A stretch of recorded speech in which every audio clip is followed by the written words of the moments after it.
ప్రపంచంలో అత్యధిక ప్రాంతం అజ్ఞానాంధకారంలో మునిగి ఉన్న సమయంలో భారతదేశం ఆధ్యాత్మిక ప్రకాశమై జాగృతమై విరాజిల్లింది అని ఉపనిషత్తులకి పీఠికలు రాసిన మహాత్ములు చెప్పారు. వేదం అంటే తెలుసా? సంక్షిప్తంగా తెలుసుకోవడానికి ప్రయత్నించండి. ఏదో మనకు సంబంధించింది కాదు అనుకోవడం, అది చాలా జటిలంగా ఉందని వేదాంతాలుగా ప్రసిద్ధి పొందిన ఉపనిషత్తులు మనకు అందించారు. వేదాలను ఒకసారి పిండాడు. వేదాన్ని అర్థం చేసుకోవడానికి సంహిత, బ్రాహ్మణము, ఆరణ్యకము అనే 3 మార్గాలు ఉన్నాయి. ఆ మార్గంలో వెళ్ళే టైం లేదు. నువ్వు ఎవడైనా మోస్ట్ ఇంపార్టెంట్ పని చెప్పండి, వాడు వెంటనే వాచ్ చూసుకుంటాడు. టైం లేదు. ప్రతిదానికి టైం లేదు. అసలు ఈ టైం లేదన్న వాడు వెనకాల కెమెరా పెట్టుకుని బయలుదేరండి, పుష్ప 2 సినిమా హాల్లో కనిపిస్తాడు. వాడు ఫ్యామిలీని తీసుకెళ్ళి ఫ్యామిలీని వెంట పెట్టుకెళ్ళి తొక్కిసలాట్లో ప్రాణాలు అర్పించడానికైనా, దేశం కోసం ప్రాణాలు అర్పిస్తున్నట్టు ప్రాణాలు అర్పించడానికైనా సిద్ధపడిపోయే జాతిలో మన చుట్టూతో ఇలాంటి జాతి ఉందంటే బాధపడాల్సిన విషయం.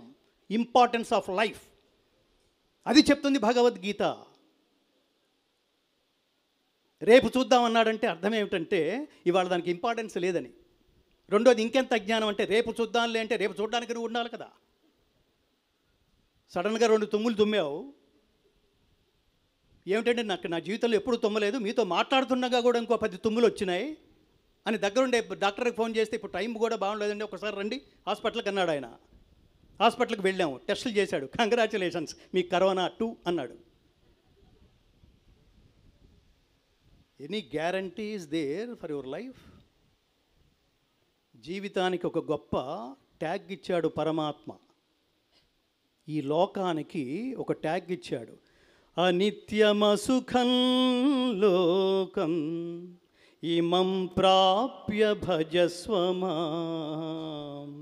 ఈ లోకానికి ఒక ట్యాగ్. ఏమిటా ట్యాగ్ అంటే ఇది అనిత్యం, అసుఖం, నిత్యమైంది కాదు, ఇది శాశ్వతమైంది కాదు.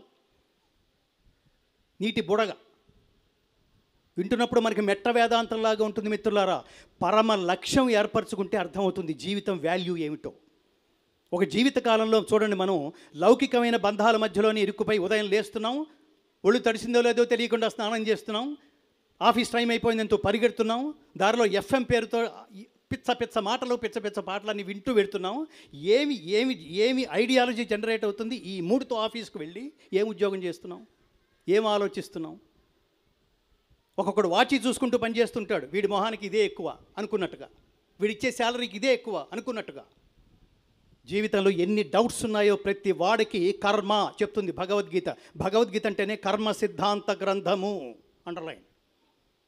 కర్మ అంటే చాలా ఏదో సంస్కృత పదాలు చాలా పెద్దవి, అది ఇప్పటికి సంబంధించింది కాదు, అదేదో రిటైర్మెంట్ సంబంధించింది, తర్వాత చూద్దాం, తర్వాత చేద్దాం అని పోస్ట్పోన్ చేసేస్తూ ఉంటాం మిత్రులారా, పరమ బంధువులారా.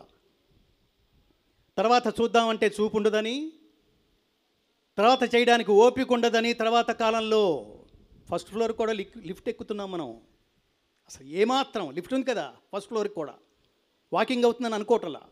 విద్యార్థులు కూడా అలాంటి దశలో ఏది పోస్ట్పోన్ చేస్తాం జీవితంలో, ఏది జీవితానికి అత్యావశ్యకమో, ఏది జీవితంలో ప్రారంభ దశలోనే నేర్చుకోవడానికి అత్యవసరమో అలాంటి విద్య పేరు, అలాంటి జీవిత పాఠం పేరే భగవద్గీత.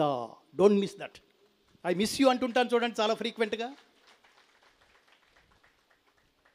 విచిత్రమైన జీవితాలు. స్టేజ్ ఎక్కుతాడు, వాడు ఏదో పాడతాడు, ఐ లవ్ యూ వైజాగ్ అంటాడు. ఏమిటో ఏది పడితే అది ఐ లవ్ యూనే.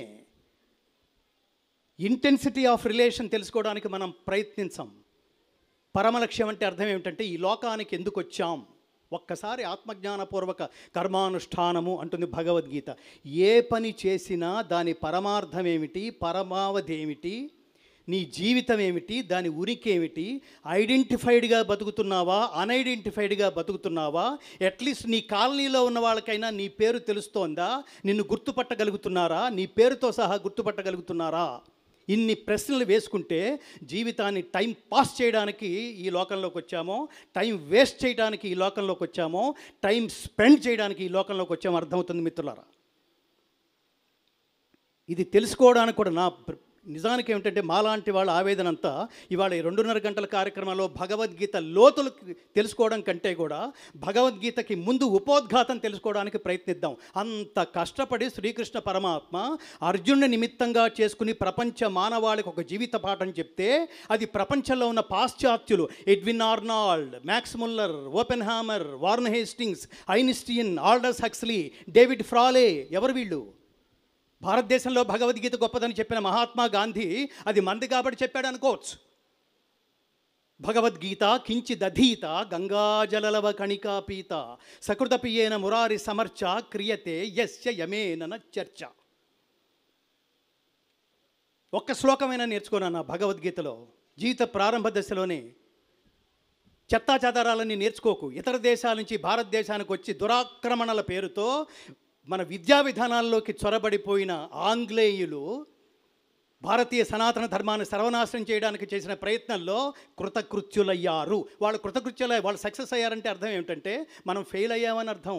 మనం ఫెయిల్ అయ్యామని అంటే అర్థం ఏమిటంటే మనం ఏ తల్లి అయితే మన ప్రసవించిందో, ఏ భూమి అయితే మనకి జీవితాన్ని ఇచ్చిందో దాని విలువ తెలుసుకోవడం మర్చిపోయామని అర్థం.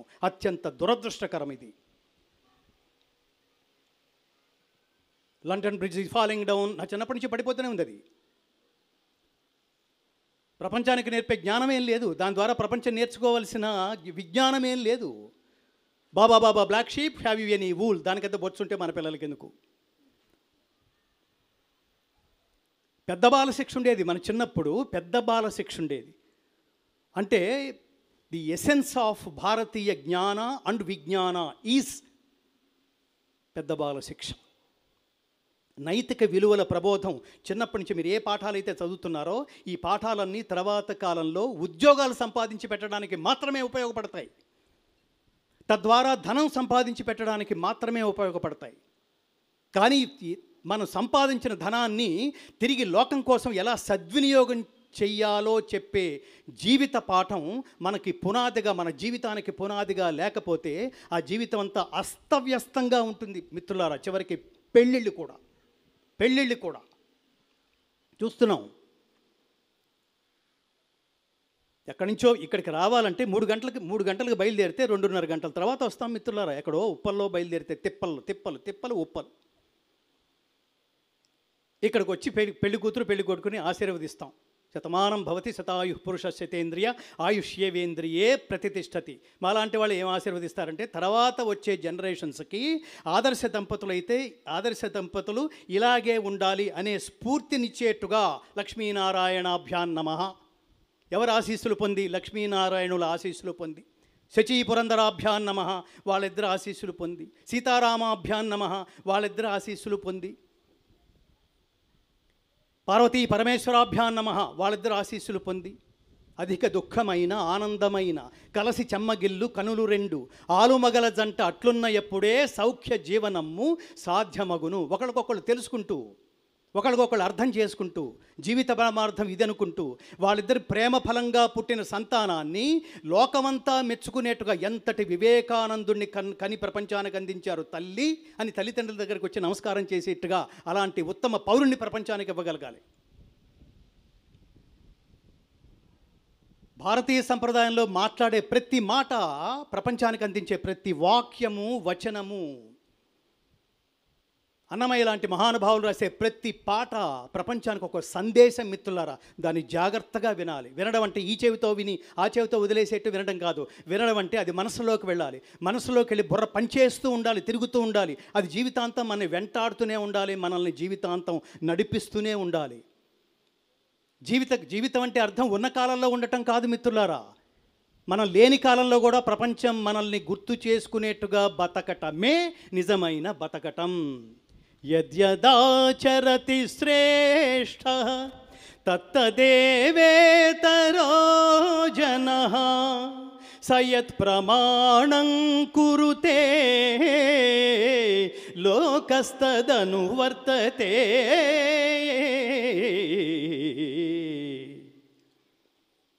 శ్లోకం భలే ఉంది అంటాం. ఏం చెప్పదలుచుకున్నాడు భగవద్గీత పుస్తకం ఇంట్లో ఉంటే ఒకసారి తిరగవేయడానికి ప్రయత్నించండి. ఆయన టైం అంతా వేస్ట్ చేసుకుని అర్జునుని అడ్డం పెట్టుకుని మేము రికార్డ్ చేస్తే 12:30 గంటల సాఫ్ట్వేర్ మిత్రులారా.